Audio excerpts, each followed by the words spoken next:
দর্শক স্বাগত আনন্দযোগে থাকছে দেশ বিদেশের বিনোদনের খবর। সঙ্গে আছি আমি জান্নাতুল দোলনা। বয়স যেন কেবলই একটি সংখ্যা, সময়ের সঙ্গে সৌন্দর্য আর ব্যক্তিত্বে আরো দীপ্ত হয়ে উঠছেন জয়া আহসান। কখনো ওয়েস্টার্ন, কখনো শাড়ি, প্রতিটি লুকেই নিজের স্বকীয়তা ধরে রাখেন এই অভিনেত্রী। এবার শিয়ার শাড়ির অভিজাত সাজে আবারও নজর কাড়লেন তিনি। বিস্তারিত রিপোর্টে। ফ্যাশনে নিজের আলাদা স্বাক্ষর রেখে চলেছেন দুই বাংলার জনপ্রিয় অভিনেত্রী জয়া আহসান। সাম্প্রতিক এক ফটোশুটে শিয়ার শাড়ির অনন্য সাজে ধরা দিয়ে প্রশংসা কুড়িয়েছেন তিনি। অফরা ফ্ল্যাগশিপের সাদা শিয়ার ফেব্রিক্সের শাড়িতে সোনালি সিকুইন ও বিটসের সূক্ষ্ম কারুকাজ এনে দিয়েছে রাজকীয় আবহ। শাড়ি জুড়ে টাইপধর্মী অলঙ্করণ আর পাড়ের ভারী ফ্লোরাল এমব্রয়ডারি লুকটিকে করেছে আরও আকর্ষণীয়। শাড়ির সঙ্গে জয়া পরেছেন একই রঙের sleeveless blouse, deep neckline, floral অলঙ্করণ এবং নান্দনিক ব্যাগ ডিজাইন পুরো সাজে যোগ করেছে আধুনিকতার ছোঁয়া। গহনা তো ছিল পরিমিত ছাপ, কানে রুবি ও ডায়মন্ড স্টার্ড ইয়াররিং এবং হাতে রুবি বসানো একটি স্টেটমেন্ট রিং। এই দুটি অনুষঙ্গেই সম্পূর্ণ হয়েছে তার স্টাইল। ভারী নেকলেস এড়িয়ে যাওয়ায় শাড়ির নকশাই হয়ে উঠেছে মূল আকর্ষণ। মেকআপও ছিল সফট গ্ল্যামের ছোঁয়া, মাস্কারা দেওয়া চোখ, পিস্টনের ব্রাশ, হালকা হাইলাইটার এবং রোজ নুড লিপস্টিক তার লুক এনে দিয়েছিল স্বাভাবিক সৌন্দর্যের প্রকাশ। আলো ছায়ার আবহে ধারণ করা ছবিগুলোতে জয়ের আত্মবিশ্বাসী উপস্থিতি এবং অভিজাত স্টাইল আবারও প্রমাণ করেছে ফ্যাশনের ভাষায় তিনি সবসময় অনন্য। বুলবুল আহমেদ জয়, ৭১, ঢাকা। কিছু কণ্ঠ শুধু গান গায় না, মানুষের জীবনেরই অংশ হয়ে যায়। প্রথম প্রেম, প্রথম বিচ্ছেদ, দীর্ঘ অপেক্ষা কিংবা নিঃসঙ্গ রাত, কত শত অনুভূতির নীরব সাক্ষী হয়ে থাকে সেই সুর। 2 দশকেরও বেশি সময় ধরে এমন এক কণ্ঠের নাম আতিফ আসলাম। শুক্রবার রাতে সেই কণ্ঠই ধরা দিল ঢাকার আকাশে। আর বিদায় বেলায় শুনিয়ে গেলেন নতুন এক স্বপ্নের কথা। একদিন বাংলা গান গাইতে চান তিনি। সিফাত ফারুকের রিপোর্ট।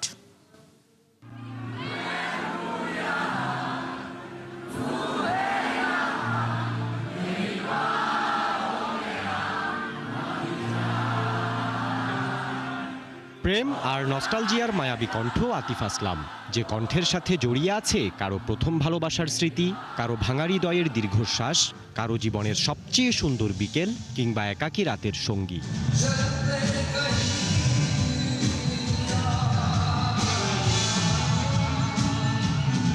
নব্বই দশক সহ 2000 সালের পর জন্ম নেয়া উপমহাদেশের একটি প্রজন্ম বেড়ে উঠেছে আতিফ আসলামের গান শুনে, যার বড় একটি অংশ বাংলাদেশ।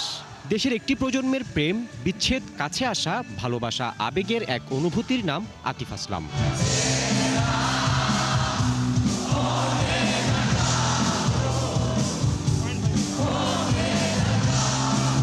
সেই অনুভূতির রেশ ধরেই গত 24শে জুলাই ঢাকার মাদানী অ্যাভিনিউ পরিণত হয়েছিল হাজারো কণ্ঠের এক বিশাল গানের আসরে। পেহলি নজর, वो लम्हे, तू जाने ना, আদাত, মস্ত কালান্দার সহ অসংখ্য গান গেয়ে আতিফ মাতিয়ে তোলেন ভক্তদের, যার প্রতিটি গান যেন ফিরিয়ে আনে পুরনো প্রেম, ফেলে আসা স্মৃতি কিংবা জীবনের কোনো প্রিয় সময়।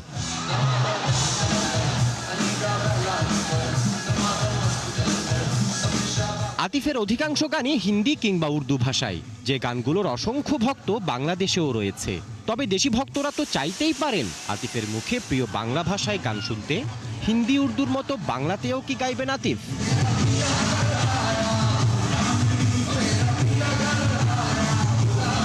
আতিফ যখন প্রথম বাংলাদেশে আসেন তখন এদেশে এমন কল্পনাতীত ভক্তের সংখ্যা দেখে যার পরনায় অবাক হয়েছিলেন তিনি। অবাক বিস্ময়ে বলেছিলেন, বাংলাদেশে এত ভক্ত আমার।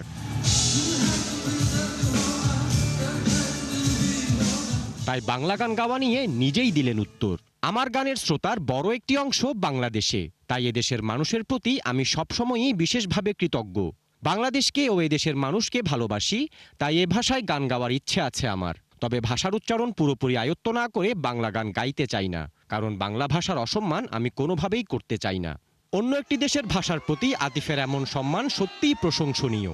এছাড়া বাংলাদেশের চলচ্চিত্র ও সঙ্গীত শিল্পীদের সাথে কাজ করার ইচ্ছের কথাও জানান এই জনপ্রিয় শিল্পী।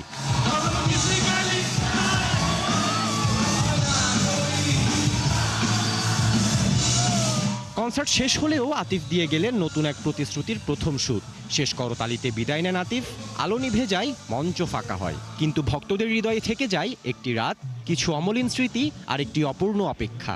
কবে বাংলায় গান গাইবেন আতিফ?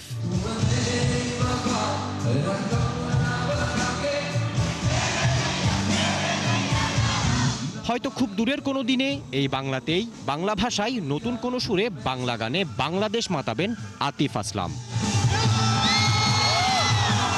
আসসালামু আলাইকুম Bangladesh. Sifat Farooqui, ৭১, Dhaka. Thank you very much for coming out tonight. You guys are...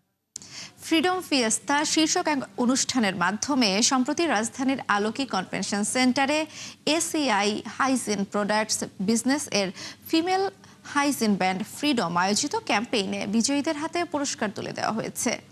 পাশাপাশি ভোক্তাদের সাড়ার প্রেক্ষিতে ক্যাম্পেইনটির মেয়াদ আগামী আগস্ট পর্যন্ত বাড়ানোর ঘোষণা দিয়েছে প্রতিষ্ঠানটি। অনুষ্ঠানে স্কুটি নাকি গোল্ড ক্যাম্পেইনের বিচারক হিসেবে উপস্থিত ছিলেন জনপ্রিয় অভিনেত্রী অপি করিম। তিনি হাইজিন সেক্টরে ফ্রিডমের উদ্যোগগুলোর প্রশংসা করেন। আগামীতেও নারীদের দৈনন্দিন জীবনে সহায়ক এমন আরও উদ্ভাবনী উদ্যোগ নিয়ে আসবে ফ্রিডম, এমনটা জানানো হয় অনুষ্ঠানে। এছাড়া অনুষ্ঠানের শেষে জনপ্রিয় সঙ্গীত শিল্পী প্রীতমের লাইভ পরিবেশনা, ম্যাজিক শো এবং স্ট্যান্ড আপ কমেডি উপভোগ করেন অতিথিরা। ৯০-এর দশকে চলচ্চিত্রে অভিনয়ে এসে আকাশ ছোঁয়া জনপ্রিয়তা পান ৩ নায়িকা শাবনূর, মৌসুমী ও পপি। প্রায় ৩ দশক ধরে দর্শক মন জয় করে তারা দেশীয় চলচ্চিত্র ভাণ্ডারকে পূর্ণ করেছেন মানসম্মত অভিনয় দিয়ে। পেয়েছেন জাতীয় চলচ্চিত্র পুরস্কার, কিন্তু দীর্ঘদিন ধরে তারা চলচ্চিত্রে অনুপস্থিত। জানা গেছে এই ৩ নায়িকা আর কোনো সম্ভাবনা নেই চলচ্চিত্রে ফেরার। ডিপজলের বিরুদ্ধে ভাইয়ের মানহানির মামলা। বাস কন্ডাক্টর থেকে সুপারস্টার নিজের আত্মজীবনী লিখছেন রজনীকান্ত। ছাত্র আন্দোলনের বিরুদ্ধে পোস্ট করে কয়েক লাখ ফলোয়ার হারালেন অভিনেত্রী পার্ল মানি। পথের পাঁচালী দেখে মুগ্ধ ক্রিস্টোফার নোলান জানালেন সত্যজিৎ রায়ের প্রতি শ্রদ্ধা। এক নজরে বিনোদন দুনিয়ার খবরাখবর জানাচ্ছেন আফফান মিতুল। ঢাকায় সিনেমার খল অভিনেতা হিসেবে পরিচিত মনোয়ার হোসেন ডিপজলের বিরুদ্ধে মানহানির মামলা করেছেন তার খালাতো ভাই আজিজুর রহমান টাইগার। এই মামলায় ডিপজলের পাশাপাশি ম্যানেজার আব্দুল গনি এবং ব্যক্তিগত সহকারী খোকনকেও আসামি করা হয়েছে।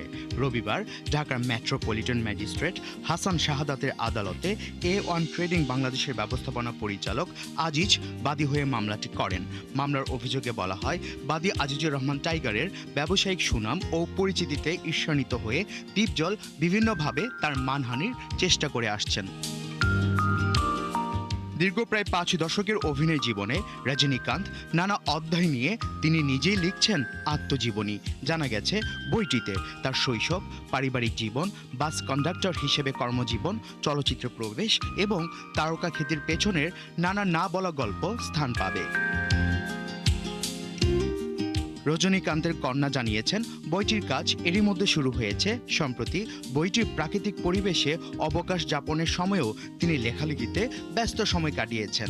আত্মজীবনীটি পাঠকদের সামনে তুলে ধরবে তার জীবনের সংগ্রাম ও সাফল্যের এক অনন্য দলিল।